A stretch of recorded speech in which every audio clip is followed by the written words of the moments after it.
Hi, this is William Ramsey. Welcome to William Ramsey Investigates. On today's show, I'm going to read from a report that was just published in June 16th, 2026. If you're watching this on one of my channels, you'll see the full title is the Rape Gang Inquiry Report, and I believe it's 222 pages, and it is really disturbing. But what they've kind of looked over is this phenomenon of foreigners. They call them Asians. We would call them South Asian or Indians or Pakistanis. I'm not sure what their full ethnicity. I've scanned through the report. I haven't read it in total, but the kind of numbers they're talking about are not small. They're talking about the rape of 250,000 kids, guys. It's incredible. A lot of it's been overlooked, covered up, not looked into, kicked down the street, can down the street, so to speak. And there have been other, and this is happening in the US. There's tons of sex trafficking here.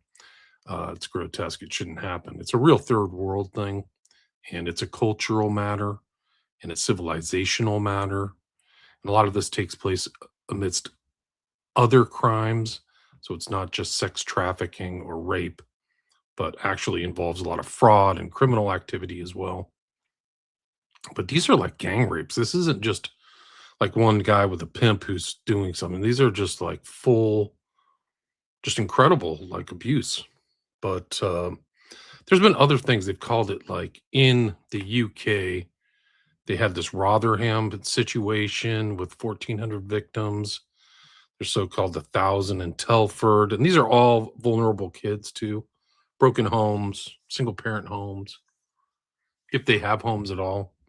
But they are. There was an inquiry into the grooming gangs. The work has begun, but the interesting thing about this document, they actually put it out. So this is in the public domain, and it's open for review, and people can check the sites and the names and the stories. And this is graphic. It's rough, but I think it's very important for a wide variety of reasons. One is just like the failure to prosecute and convict people for simple crimes. These are obvious crimes, for other reasons, for cultural reasons, or putting other things first, like multiculturalism or diversity. So we can't do this, or everybody's equal, which is not true at all. Uh, it's a total joke. But this is going to be an ongoing issue. I mean, I'm reading this from an American perspective, but it's happening here.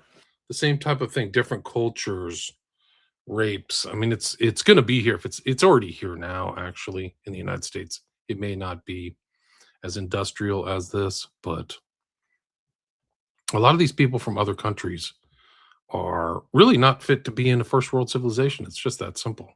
And they never should have been brought to these countries. Some of these people shouldn't have been brought to the UK, and some of the people shouldn't be brought to America. And it's really not racist. It's culturalist. It's civilizational. They don't abide by certain rules that make other civilizations and countries function. And it's a very simple standard, guys. These are not like complex. You don't have to overthink it. Does the country you come from function? Is it a higher? Is it like China? Yes. Okay, you should be fine. Japan? Yes. Sub-Saharan Africa? No. No. Middle East? Questionable. India is a total dump, man. Like, you would not want anybody from India. That's not racism. The country, they know it's bad, and everybody's on the bribe, and it's the rape capital of the world. India is. But like the real country itself, like how it really functions, it would boggle the mind, because everybody just assumes. And it's kind of like the dumb position is that you assume everybody functions at the level that you function at, that they have a functioning legal system and rules and consequences of not following rules. And it's not like that. So like you've been misled. And it's really stupid, actually. Multiculturalism is the two-digit IQ position, default position, that everybody's the same. They're not.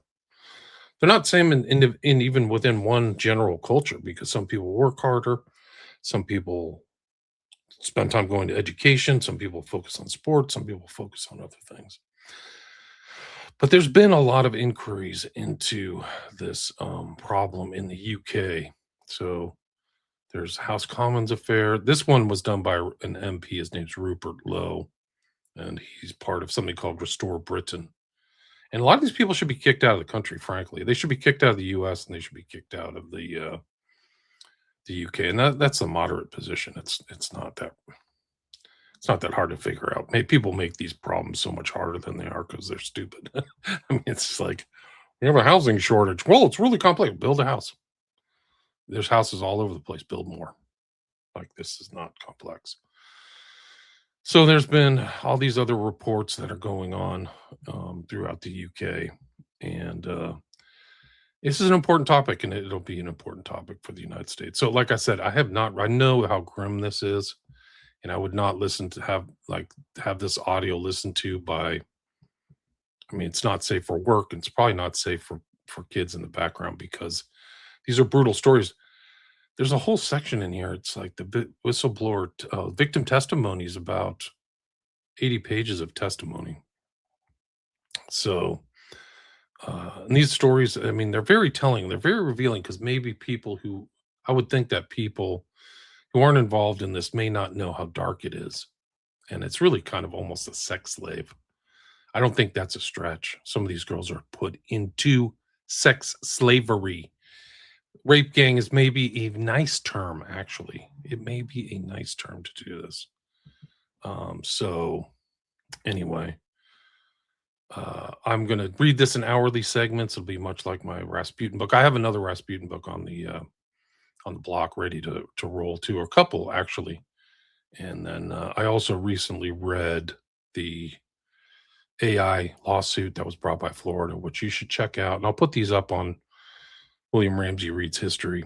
And these are very important things, like what civilization, what culture do you want to live in? That's really the issue. A lot of people will take it away from that. And because the United States will not survive third world. And this is just the beginning. And they've had massive frauds in Dallas. These guys came in on H-1B visas and all this stuff, and it was all fraud. And they're not a lot of the there's some of these studies will blow your mind that so many people from India have showed up in the United States and their credentials are fake and they're working at high level jobs and their credentials are trash. They're not the same as the US. You can just buy your degree. So it just shows how this system in the US actually functions well, is that people are properly trained for positions in higher level jobs and higher level careers, whether it's doctors, lawyers, or things like that. And they've dumbed it down. In California, they've dumbed it down to be nice to the stupid people. And it's a huge mistake. It's actually an anti-civilizational, anti-cultural position. Like the bar has changed from a 3-day test to a 2-day. So then it's going to let more dumb people in there, which is a huge mistake. And you do not want to have these open up like the gates to sophisticated things where people need to know stuff. Like they had an Indian guy, I think he was in Seattle or something, like he put in one of these heart valves upside down, like they're suing him. And then they looked into him. They're like, where'd you get your degree? Is this degree even real? Like they were like asking these questions. You find out that it's replete with fraud. So this default dumb position where everybody's equal and we're all the same is just like polluting society. It's just that simple. And actually, people talk about equality, and it's a nice, cute way to interrelate with each other, and we're all the same. All their decisions are made on specialized decisions in default. In actual, real action, people make the decisions to go get the best food, see the best musicians, see the best art all the time, and then they're like, oh yeah, but then we're all equal. Nobody goes and sees an equal artist or whatever. But that's enough by me. I mean, I'm just going to get into this. Like I said, I'll post this on William. This is a history document in part. And this is really sex slavery. I think it's a slavery. These girls are enslaved. They're lucky to make it. Like the stories that are told are the ones that came out the other side. The girl who was involved in this, she was one too. Her name is Sammy Woodhouse. Her story alone is harrowing. But some of them don't make it. The girls commit suicide. They go insane or they overdose. Like these are horrible stuff. So it's very important to know this. This is either on the horizon or here now. And probably in some cities, this is happening. I know in LA, there's like one row here of prostitutes that they're from other countries, but they might as well be enslaved. So I'll break this down into an hour each. Forward. Britain does not have a racism problem. It has an immigration problem. Rupert Lowe. As is the case with many decent, hardworking Britons, I was unaware of the sheer scale of the evil that has been and continues to be perpetrated by chiefly Pakistani Muslim men against vulnerable young white women and girls in communities up and down our country. But a single court transcript from one of such horrific case, amplified by Elon Musk early last year, set in motion a long overdue national reckoning on the matter that inspired over 20,000 British patriots to help fund our rape gang inquiry. What follows is a comprehensive report of its findings. It is essential that all related court documents are securely preserved, both for legal and historical reasons. He notes it's a history issue. I'm grateful to everyone on my team who's contributed to exposing this demonic chapter in Britain's history. A combination of the paralyzing fear of racism accusations and the scramble for votes from imported foreign subcultures meant that pure evil was allowed to metastasize. Nor is the horrendous ordeal over. The root cause was immigration, beginning with the British Nationality Act of 1948 and escalating under Tony Blair from 1997 onwards. Believing proud nations to be responsible for the mid-20th century destruction of Europe, our post-war leaders embraced diversity and multiculturalism as the supposedly civilized alternative. This report establishes beyond any doubt that this open society obsession has in fact enabled untold barbarism of its own. Oil and water do not mix, and cultural differences going back centuries are the genesis of this problem. So he's talking about culture. I urge all Britons to read this report in full. Lessons need to be learned, and prosecutions need to follow for the appalling cowardice of those responsible for refusing to resist such horrors. The strongest possible penalties, up to and including death, must also be sought for those yet to be properly punished, or indeed punished for all their vile, unspeakable crimes. So the death penalty. Why not? If a jury thinks it's good, I'm like against the death penalty, but if a jury says persons should be put to death, they should be put to death if 12 people think so. The world is a dangerous place to live, not because of people who are evil, but because of the people who don't do anything about it. Albert Einstein. Man is the cruelest animal. Friedrich Nietzsche.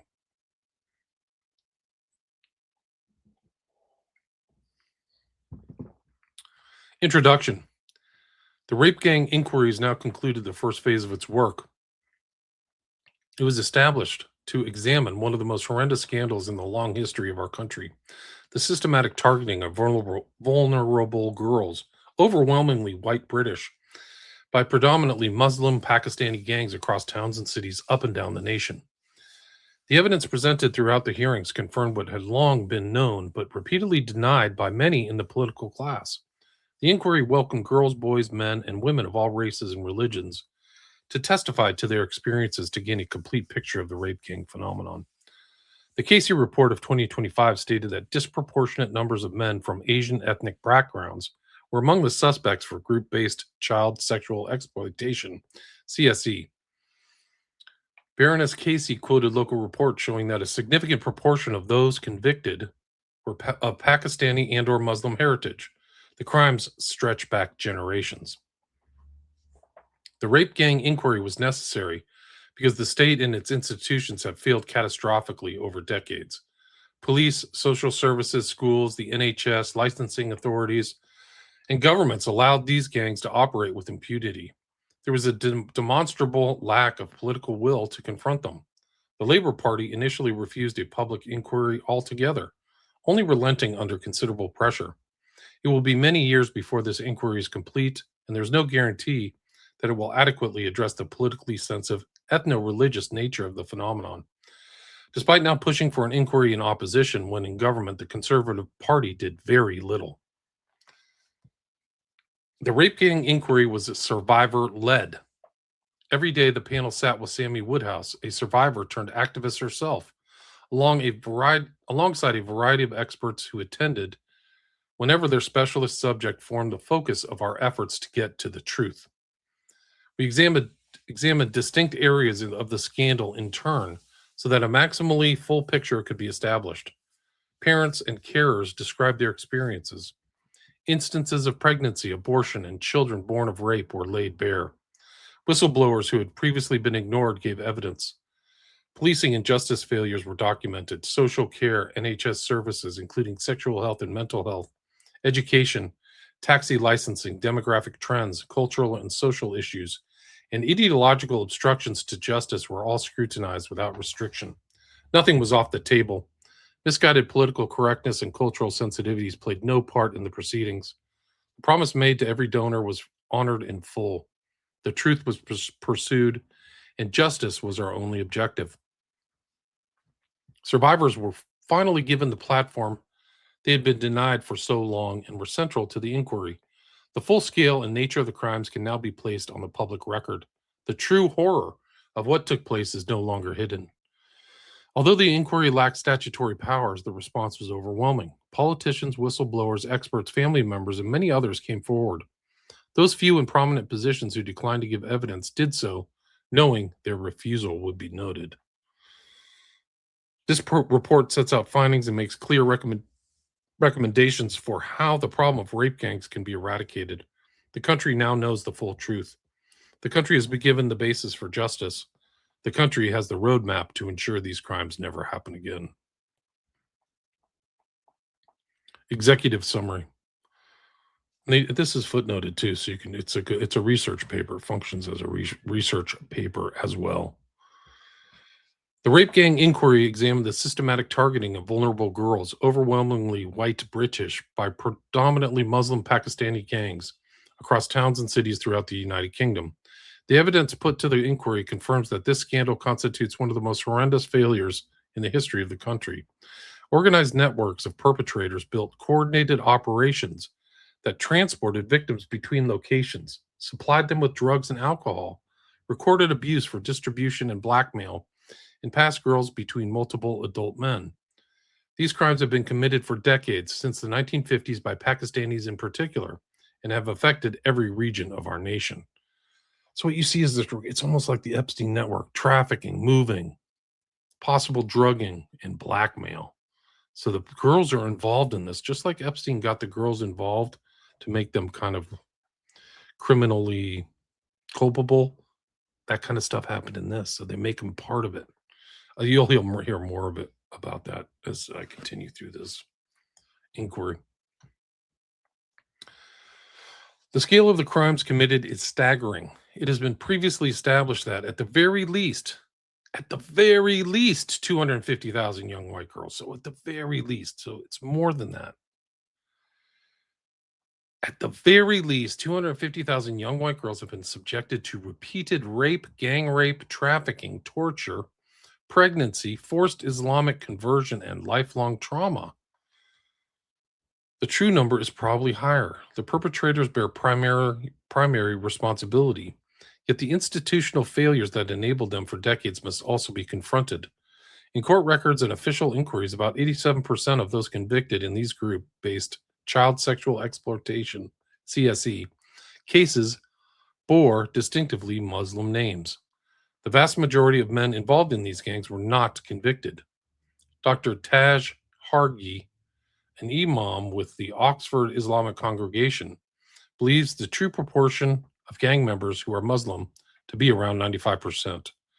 This figure far exceeds the Muslim share of the overall United Kingdom population.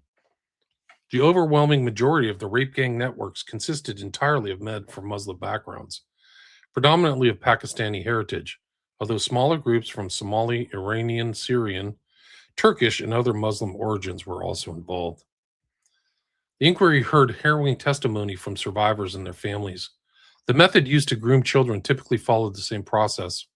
Girls as young as 11 were initially befriended by a young Muslim man who then treated the young child like an adult and would then start providing them with alcohol, drugs, and cigarettes.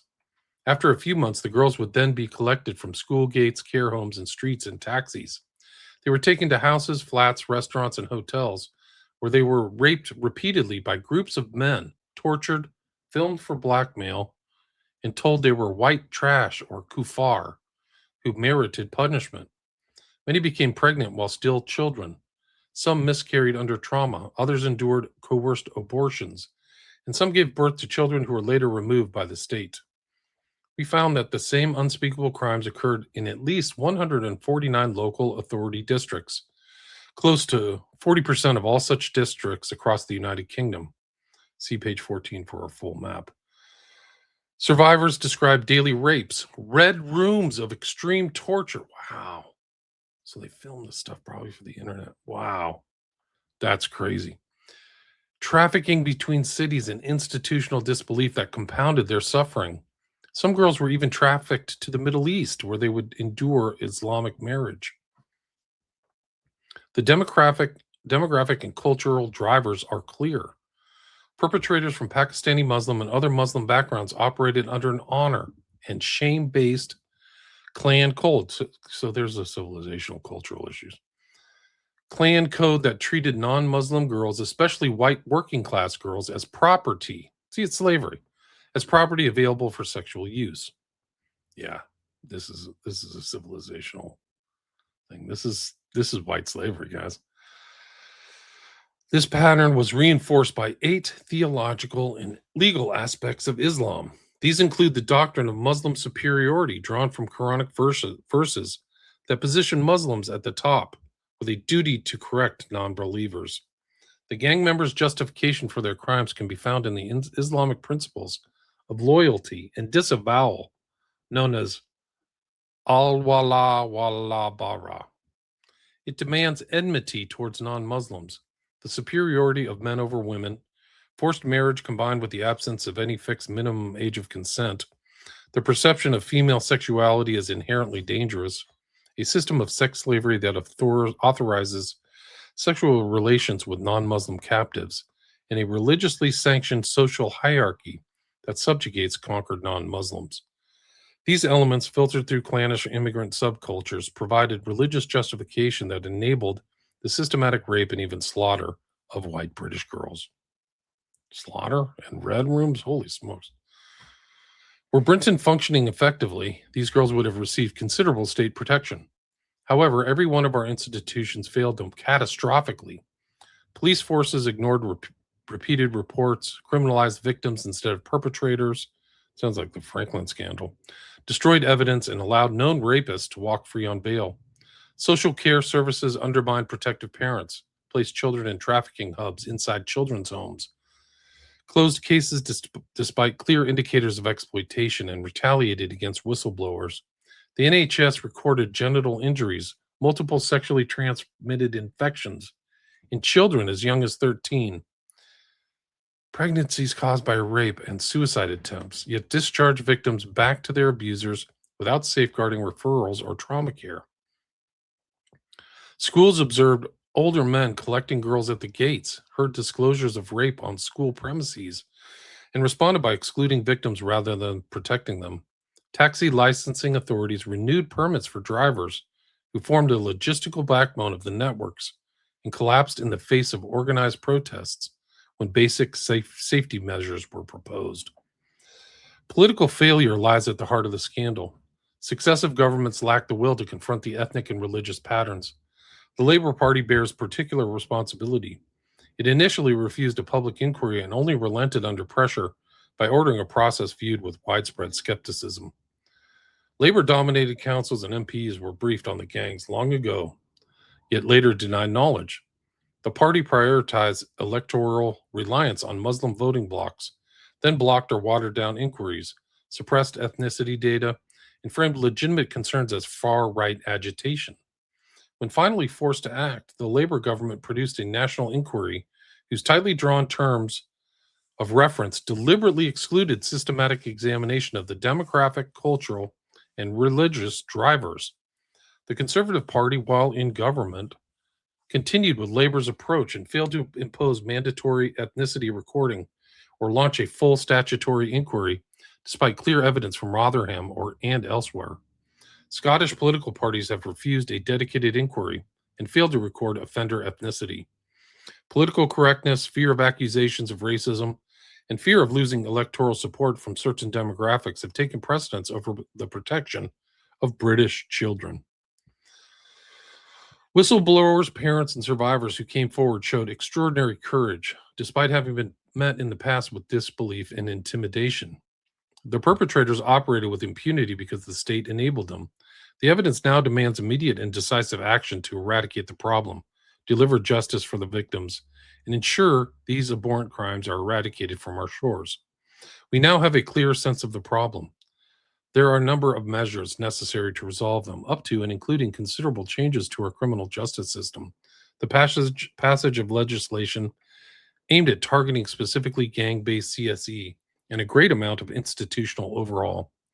Our detailed list of recommendations includes improved data recording on ethno religious patterns among offenders, far stronger sentencing, a comprehensive deportation effort, institutional accountability measures, multi agency coordination, specialist training, enhanced safeguarding through greater family involvement, and closing the various gaps in British law through which so many victims fell. Following the publication of this report, we intend to release the full witness testimonies, gather additional survivor accounts, identify those responsible in Parliament, and begin civil and private legal actions to ensure maximal accountability. Yeah, you should. No question.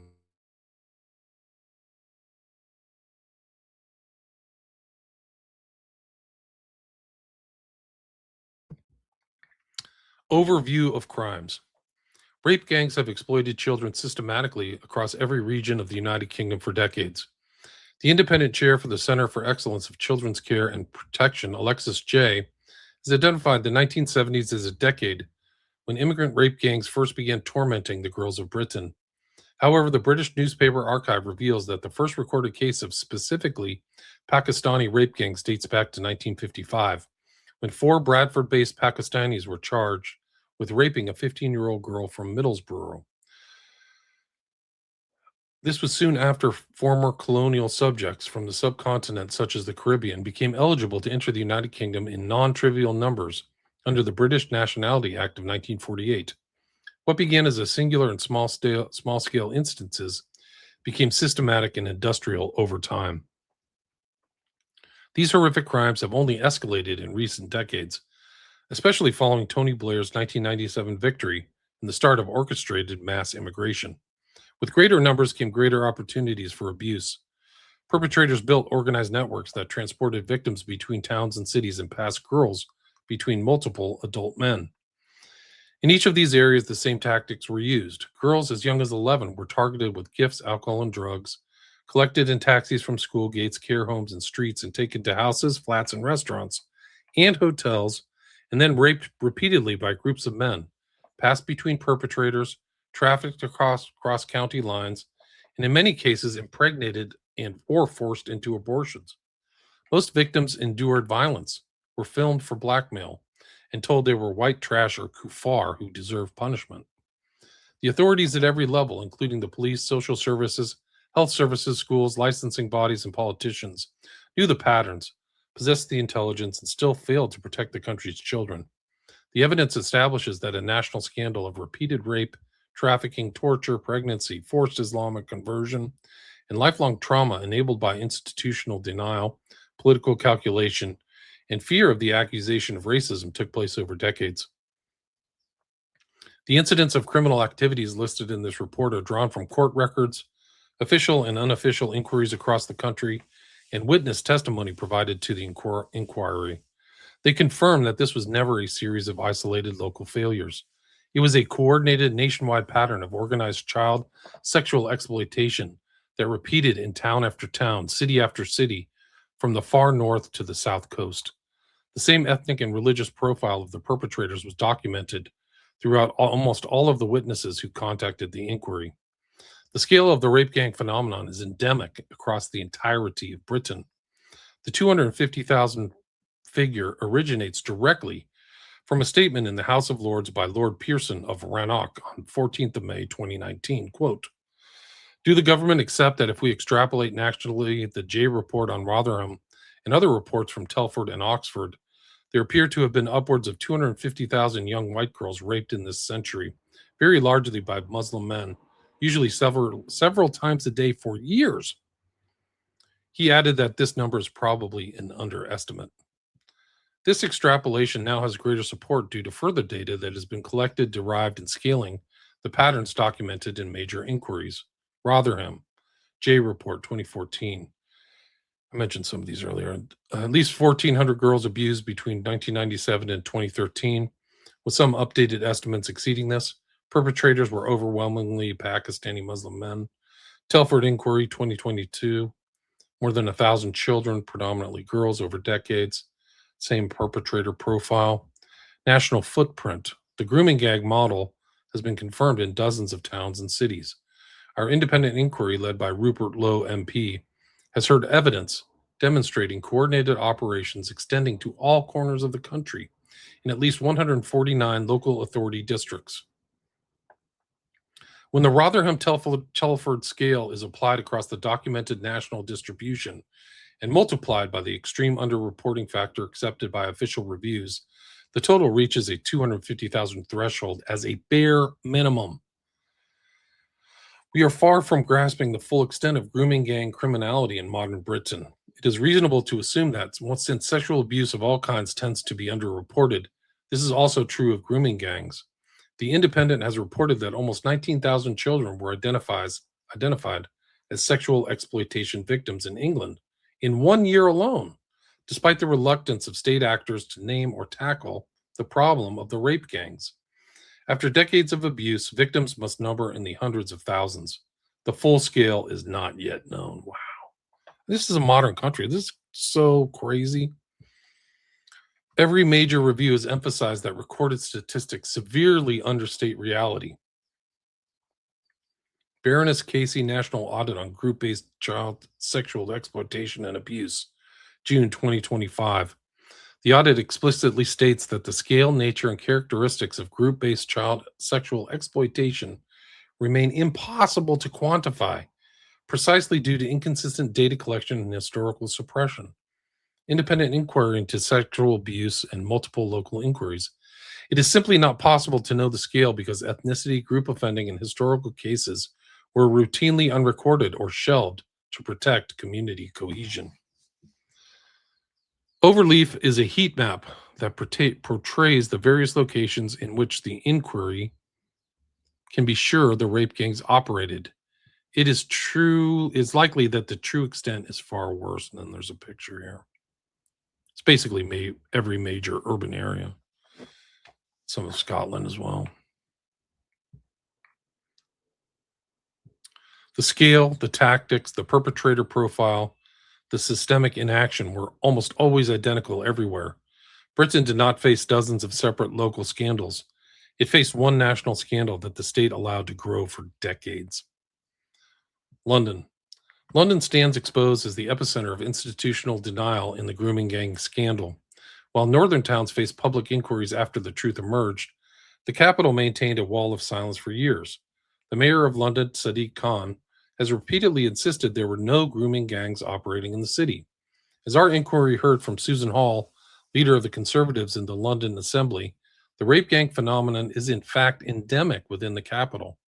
After challenging Khan about the presence of such gangs in London, Hall was inundated with calls from women and girls purporting to be victims of their predation. So it's like the Epstein thing. Like, hey, it's not happening. And then all these people start calling the FBI. Wow. This is so sick. Khan describes evidence from whistleblowers as malicious and politically motivated, right? He told the London Assembly that the problem was far more complex. It's always complex. It's never like simple. It's too complex to handle. That's one of their like go-to like autonomic responses, like conditioned response or something. It's too complex. He told the London Assembly that the problem was far more complex than in other parts of the country, and that young people were being exploited through county lines rather than organized group-based child sexual exploitation. These statements were made despite the Metropolitan Police holding reports of young girls being plied with alcohol and drugs, then raped by groups of men in hotels and other locations across the capital. A Daily Express investigation revealed that Khan had direct access to HM Inspectorate of Constabulary documents detailing exactly these patterns of offending. He read the files, yet continued to deny the existence of grooming gang in public. Hey, he's another Cash Patel. Great. What a great mayor. People from London must be proud. Shadow Home Secretary Chris Phillip MP has accused Khan of facilitating a cover-up. It's the same themes, guys. And other politicians stated that both the mayor and the Metropolitan Police have been denying grooming gangs in London. Campaigners, including whistleblower Maggie Oliver and Chris Wilde, described the capital as the last bastion of denial and warned that the scale of abuse there was more catastrophic than anywhere else in the country. The evidence now emerging confirms their warnings. In October 2025, the Metropolitan Police announced a review of 9,000 child sexual exploitation cases. The National Crime Agency launched Operation Beaconport to examine thousands more files nationwide after initial assessments found human errors, missed lines of inquiry, and cases wrongly dropped. London forms a significant part of this backlog. A former Metropolitan Police detective has described industrial-scale child prostitution and grooming in the capital, with authorities aware but opting for inaction due to a mixture of incompetence, laziness, and corruption. Wow. London has the largest Muslim population in Britain. Khan relies on significant electoral support from those communities, as well as having an ethno-religious motive to protect the public reputation of Pakistani Muslims in particular. Widespread acknowledgement of organized networks of predominantly Pakistani Muslim men targeting vulnerable white girls would have shattered the narrative of community cohesion that successive London administrations, none more than Khan's, have promoted. As for others in authority, fear of being labeled racist paralyzed the Metropolitan Police in City Hall in the same way it did in Rotherham and Rochdale before them. One anonymous whistleblower told us that boys, as well as girls, are an especially vulnerable target for criminal gangs, especially Albanian, Somali, or Turkish, operating in the capital. Yet the relevant bodies still refuse to collect data on ethnicity, willfully rendering themselves blind to the very behavioral patterns that are supposed to aid law enforcement in its pursuit of justice.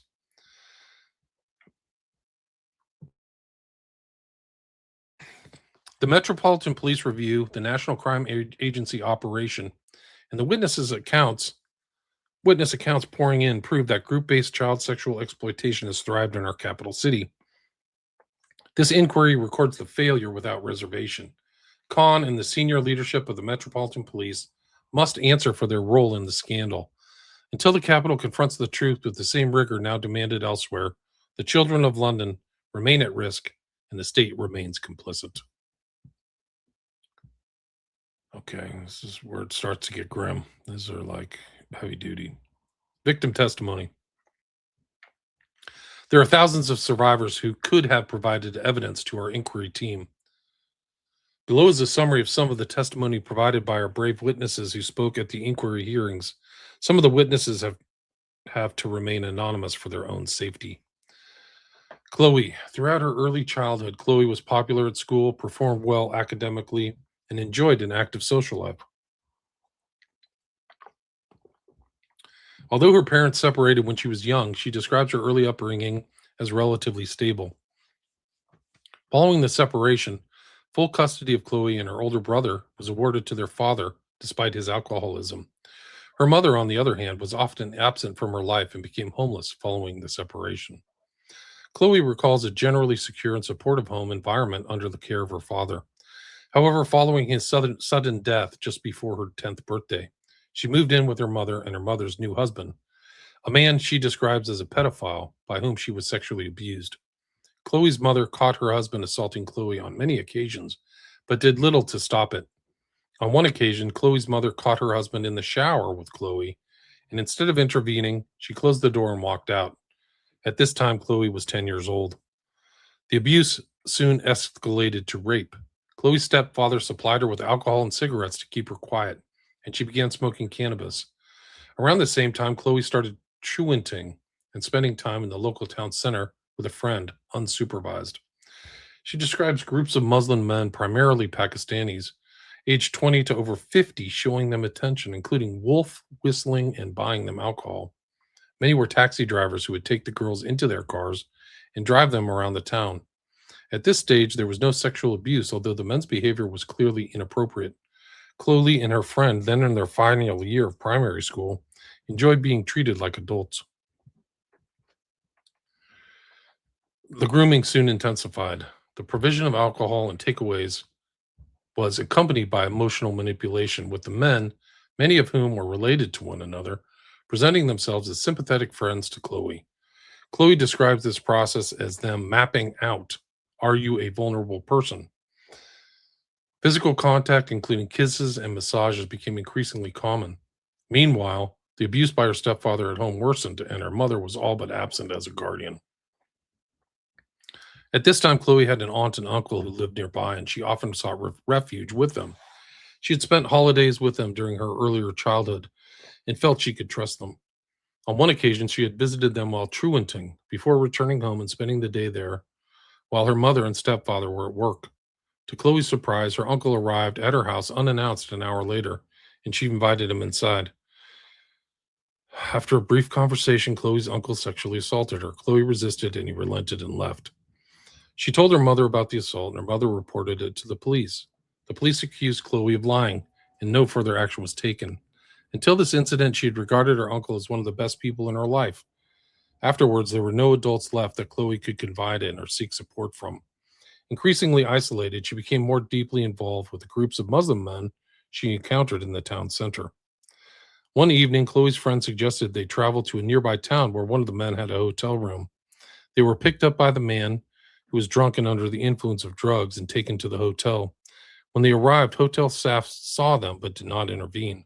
In the room, the girls were given a potent strain of cannabis, which left Chloe, then 11, absolutely smashed. Chloe's friend was taken into another room by a group of men, and Chloe was groped by the man who remained. Chloe resisted and he hit her. The man did not attempt to sexually assault her again, and instead threw the girls, both of whom were still intoxicated, out of the hotel and refused to drive them back to their hometown. They were forced to walk. It was around midnight. Chloe did not want to go back to her home as she feared her mother would beat her for being out late, so she stayed with a friend.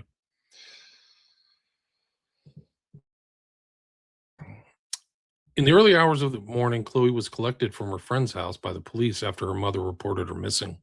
Chloe lied to the police and her mother about where she had been. Chloe's mother grounded her for a month, meaning she was stuck at home with her predatory stepfather, a period she describes as torture. After the month passed, Chloe arranged to see her friend, who boasted that she had a new boyfriend. Chloe left the house to meet her, and the girls were picked up by the boyfriend, who was in fact a 25-year-old Indian man. Initially, Chloe thought the man was nice, posher than the other men she had met in the town center. He took Chloe and her friend to a shop where he purchased a bottle of vodka before picking up one of his friends and taking the girls to a secluded location. During the journey, the men began pressuring the girls for sex. Chloe refused, stating she was on her period, but the men replied it did not matter. Night was falling when they arrived, and the boyfriend took Chloe's friend out of her car. Leaving Chloe alone with the other man, he proceeded to rape her on the back seats. The incident took place in 2003. In 2022, Chloe took the two men to court, but neither were found guilty.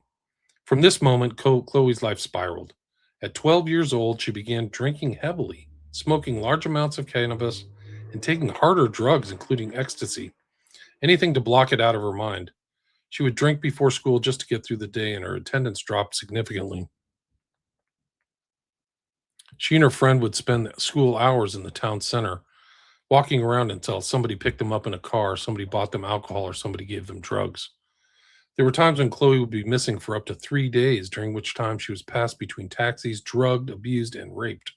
In every case, the perpetrators were Muslims, primarily Pakistani.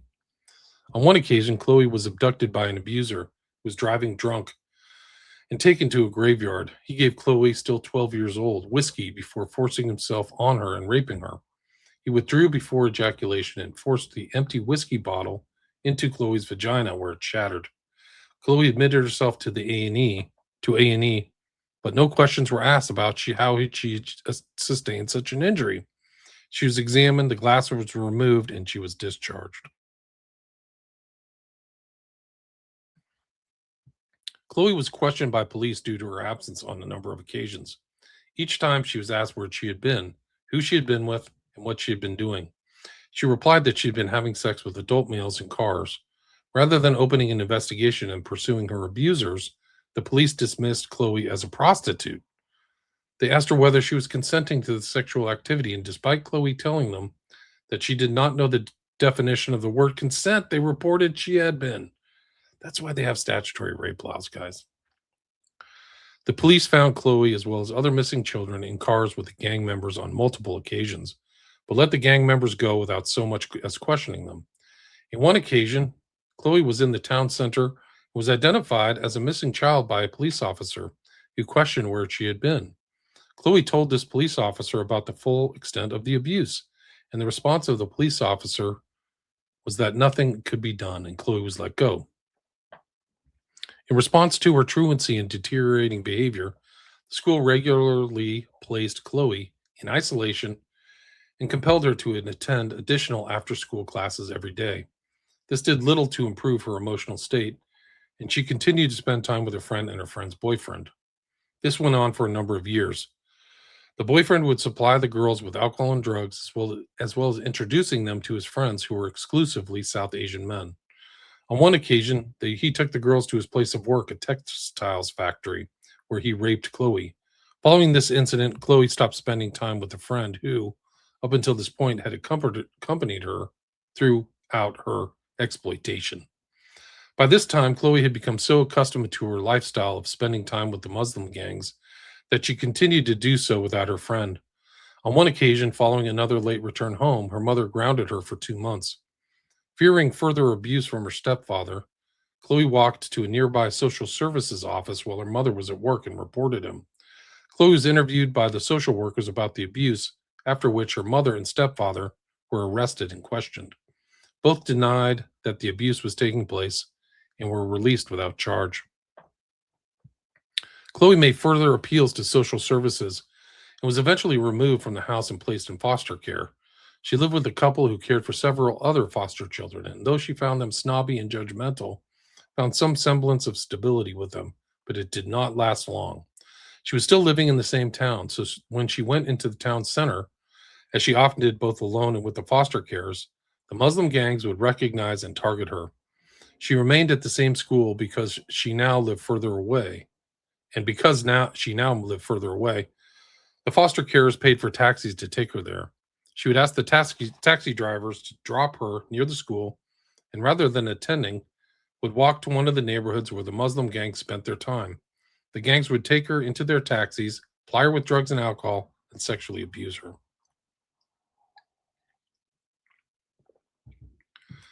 Around the age of 13, Chloe disclosed to social services she was being sexually abused by gangs of Muslim men. In response, social services did not intervene, but rather talked to Chloe about contraception and sexual health. What? Thus, one social worker started regularly taking Chloe to sexual health clinic where she was diagnosed with chlamydia in her throat and vagina, gonorrhea, genital warts, and pelvic inflammatory disease. She's 13. Neither the social workers nor the clinic staff questioned or reported this. The police were aware of Chloe's activities, but instead of targeting those responsible for abuse, they routinely failed to question them, let alone pursue further action, when Chloe was found in cars and houses with them. Chloe was soon moved to a different foster placement with a far more protective carer. On one occasion, a gang came to the foster home searching for Chloe, and the carer fought them in the street to protect her. Around the time Chloe turned 14, a social worker approached her about her ongoing sexual exploitation. This was one of the first times this had happened, and Chloe was relieved that her abuse was finally being addressed. However, rather than offering a solution, the social worker instead told Chloe that the producers of Emmerdale were looking for a young actress to play a victim of child sexual exploitation and asked whether she would be interested in auditioning for the role given her experience. Following this exchange, Chloe, upset, angry, and in a state of disbelief, ran away from the foster home and, after being abducted by a Muslim gang, was missing for 6 months. Over this period, she was trafficked across the length and breadth of Britain. She was taken to house after house and raped and abused by guy after guy after guy after guy. The men who abused her paid money to the gang, which treated her as little more than a commodity. She's a commodity. She was a commodity. She's a slave. They should use the right terms. She was reported missing and her photograph was shown on TV. Her abusers remarked on this. You're that girl off the TV that's missing. But her whereabouts were never reported to the police. Chloe describes a cycle of grooming, rape, and drug and alcohol abuse. This went on until eventually she was located by the police. When the police found her, she was in a car with a South Asian Muslim man. The man was let go without charge, and she was returned to her mother's house. Chloe's relationship with her mother had completely broken down by this point, so she continued to run away, and her psychological state deteriorated further. Following another period of grooming and sexual exploitation by a Muslim gang, Chloe was taken into police custody and transported to a secure unit at a children's home. She describes the home as being like a prison. Every aspect of her life was controlled and surveilled, and she was routinely subjected to bodily examinations, including full cavity searches. Chloe found the experience highly traumatic. She remained there for 9 months, by which time she was almost 15. Social services determined that she was well enough to be released, and she was placed in foster care, not far from where she had been living before. Chloe describes new carers as a positive and encouraging presence in her life, and in spite of her proximity to the sites of her abuse and exploitation, Chloe found stability and security living with them. She enrolled in a full-time hairdressing and beauty course at a nearby college, and for the next 2 years, Chloe describes her life as fantastic. As Chloe approached her 18th birthday, social services notified her that the foster care would end soon. They identified a house for her, and after parting ways with her carer, she moved in and got a retail job to support herself. Despite having little experience taking care of herself, Chloe's life remained generally stable through this period. Eventually, Chloe reestablished contact with a friend whom she had been abused with as a young child. She invited her over to her house, and when she arrived, she was accompanied by a group of Muslim men, all of whom remembered Chloe from past abuse. Immediately, Chloe's life was thrown back into chaos. The men refused to leave, and in Chloe's words, it was no longer my quiet little house, it was their house. They smashed windows, kicked in doors, left the house an absolute wreck, and sexually abused Chloe. One of the men, a previous abuser, pinned her down, pulled his trousers down, and sat on her face, orally raping her on her own sofa as the rest of the gang watched. Chloe returned to drugs and alcohol to cope. Though she was still working in retail, her ability to work was rapidly declining. During one shift, one of her colleagues, someone who she was friends with, jokingly pinched her bottom. Chloe, traumatized by years of abuse, punched him in the face in the middle of the shop. She was brought before management and tried to argue her case, but was fired. Left with no income, Chloe spiraled further. The Muslim gang was still occupying her house, and with nowhere else to go and no ability to remove them, she remained there with them. They routinely drugged, abused, and raped her, including with objects including soft drink cans, keys, and a baseball bat. Before long, they started to pay her bills to consolidate their presence in her home. On a number of occasions, they brought young children into Chloe's house to abuse them. Chloe recalls a number of occasions when boys under the age of 18 from the Muslim community were pressured and bullied by their older friends and relatives into raping her. Chloe was forced to commit crimes, including insurance fraud and the holding of drugs. On one occasion, she contacted the police to report that an assault was taking place in her house, and when they arrived, Chloe was threatened with arrest rather than the gang members, as the property was registered in her name. One evening, an associate of the gang from a neighboring town arrived at the house. A notorious sex trafficker, he soon began taking Chloe to bars and nightclubs in the surrounding area. He would spike her with heroin before handing her over to men who sexually assaulted and raped her. Chloe became addicted to opiates and her health deteriorated rapidly. She became anorexic, weighing just 5 stone at the age of 18. The use of heroin was a method of control by the gang, as it left her with no ability to defend herself physically. Her daily existence became a relentless cycle of rape, exploitation, and violence. Eventually, a social worker visited Chloe and was shocked by both her appearance and the conditions with which she was living. Concerned for her welfare, she took Chloe to an addiction clinic where tests revealed an extremely high concentration of opiates in her system. Chloe was prescribed medication to manage her opioid dependency and gradually weaned herself off the drugs. Around this time, Chloe reconnected with a childhood friend, and their friendship soon developed into a romantic relationship. Her boyfriend became aware of the ongoing abuse and, with the help of his father, paid off Chloe's remaining rent and moved her out of her squalid house. Chloe moved in with him, after which she got another job in retail. For a short period, Chloe's life was relatively stable, but due to her unresolved trauma, she returned to drinking heavily, smoking cannabis, and gambling. Her workplace was close to her first foster home, and before long, she came back into contact with members of the gang that had abused her at that time. The cycle of grooming, exploitation, and abuse soon resumed. Her relationship with her boyfriend broke down, and out of desperation, she reestablished contact with her mother, who had left her predatory husband and soon moved back in with her. One night, Chloe was out with members of the gang and drinking heavily. Upon her return to her mother's house, her mother reported her to the police. The police arrested Chloe while she was changing into her pajamas, and she was taken to the police station drunk and half naked. She was kept in a cell until 2 a.m. the following morning, at which point she was released. They did not provide her with any clothes or transportation back to her mother's house. She tried to contact her ex-boyfriend, but he did not respond. Chloe, then 19, was left stranded. She wandered around the neighborhood for several hours before encountering a gang member who had previously abused her. Cold and desperate, she got into his car and for the following weeks was trafficked across the country. Wow, this just goes on and on. This is brutal. Trafficked around the country. Where is that?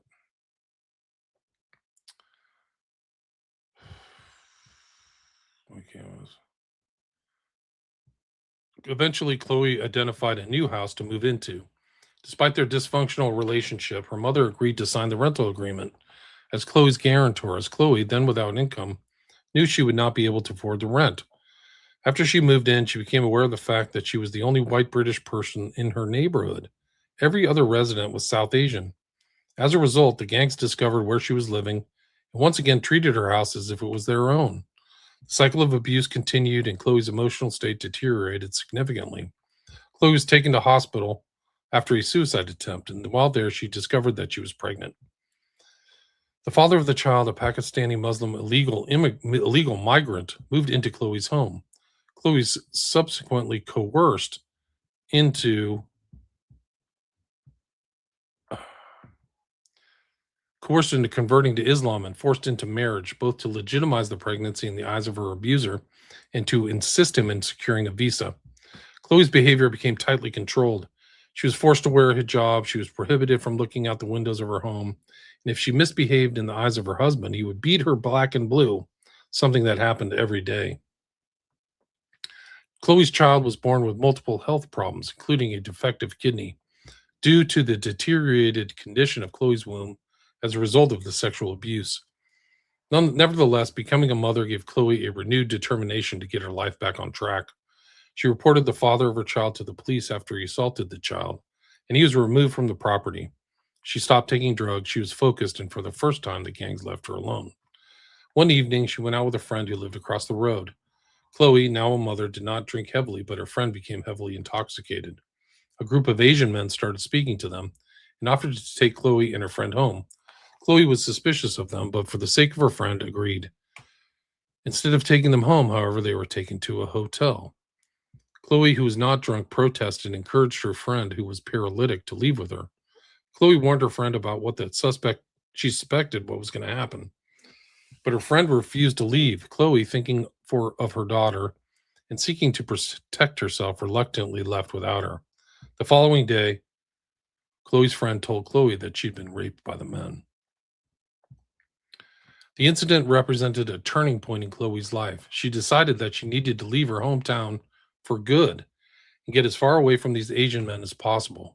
By chance, she connected on Facebook with a man she had known in her early childhood, an old colleague of her mother who she describes as one of the only adult men in my life who never harmed me or treated me badly.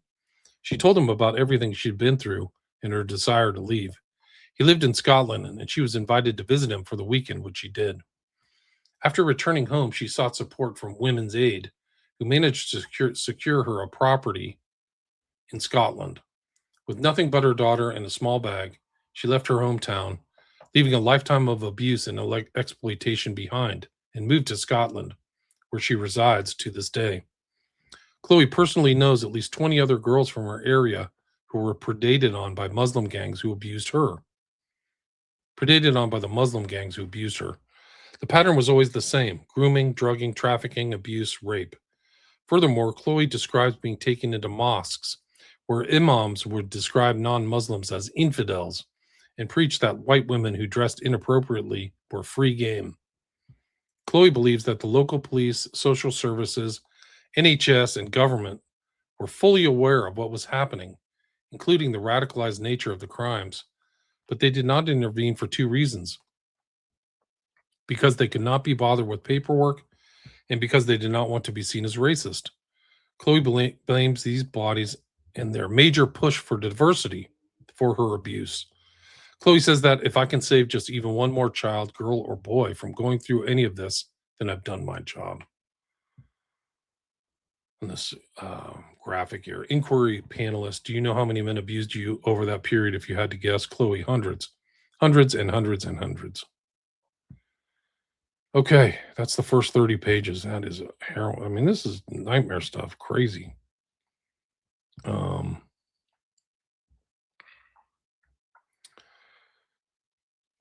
Yeah, I don't remember. I don't know Bart. I don't know the Passand restaurant. I don't know what that is. This is one of many, so it's a lot of the stuff. So this is the rape gang inquiry. That was part one, and that's an hour. This will probably take me eight episodes maybe to get through the whole thing. I'm not sure. We'll find out. But this is definitely brutal, grueling stuff. But this stuff starting with these people are kids. This girl's a kid, 11. Absolutely horrible what the government's allowed them to do. Okay, thanks for listening. William Ramsey Investigates. I have Patreon. You can check me out on Patreon. Books. I got 5 books on Amazon.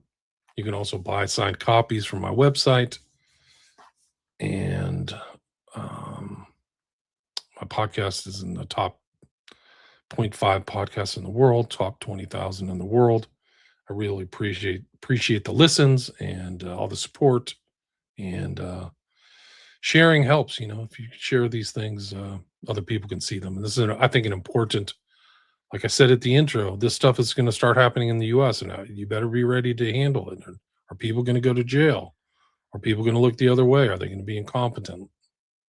So it's already happening. I mean, sex trafficking rivals drugs is like a huge moneymaker. And we've already seen this happen with Epstein, really. It's a huge cover up. Epstein's a huge network. It's all covered up. Thank you for listening.